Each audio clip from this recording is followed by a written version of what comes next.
بسم اللہ الرحمن الرحیم۔ السلام علیکم ناظرین، welcome back to my YouTube channel. آج کی ویڈیو میں آپ کو یہ بتانے والی ہوں کہ نماز وتر کا کیا بیان ہے، کیا وہ واجب ہے یا سنت ہے، اس کے حوالے سے ہم جانتے ہیں۔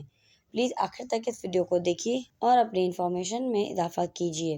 نماز وتر واجب ہے یا سنت؟ نماز وتر واجب ہے، اس کے پڑھنے کی تاکید فرض نمازوں کے برابر ہے، اور اگر چھوٹ جائے تو قضا پڑھنا واجب ہے، اور بلا عذر قصداً چھوڑنا بڑا گناہ ہے۔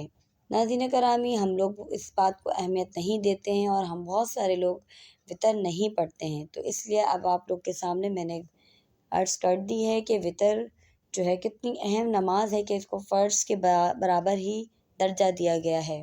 نماز وتر کی کتنی رکعتیں ہیں؟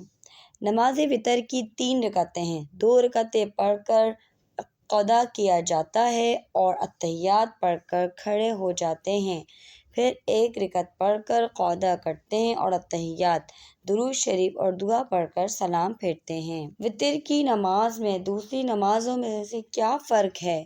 اس کی تیسری رکعت میں دعائے قنوت پڑھی جاتی ہے، جس کی ترکیب یہ ہے کہ تیسری رکعت میں سورۃ الفاتحہ اور سورت سے فارغ ہو کر اللہ اکبر کہتے ہیں، پھر اپنے ہاتھوں کو کانوں تک اٹھاتے ہیں اور پھر ہاتھ باندھ کر دعائے قنوت پڑھتے ہیں، پھر رکوع میں جاتے ہیں اور باقی نماز معمول کے مطابق ادا کرتے ہیں۔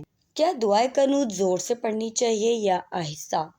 امام ہو یا منفرد، سب کو دعائے قنوت اگر آپ کو یاد نہ ہو تو پھر آپ کیا کریں؟ دعائے قنوت اگر یاد نہ ہو تو اس کی جگہ آپ دعا پڑھ لیں، ربنا آتنا فی الدنیا حسنۃ وفی الآخرۃ حسنۃ وقنا عذاب النار پڑھ لینا چاہیے۔ اگر نمازی نے پوری دعائے قنوت نہیں پڑھی اور امام نے رکوع کر دیا تو نمازی کیا کرے؟ دعائے قنوت چھوڑ دے اور رکوع میں چلا جائے، کیونکہ ہمیں امام کو فالو کرنا ہے۔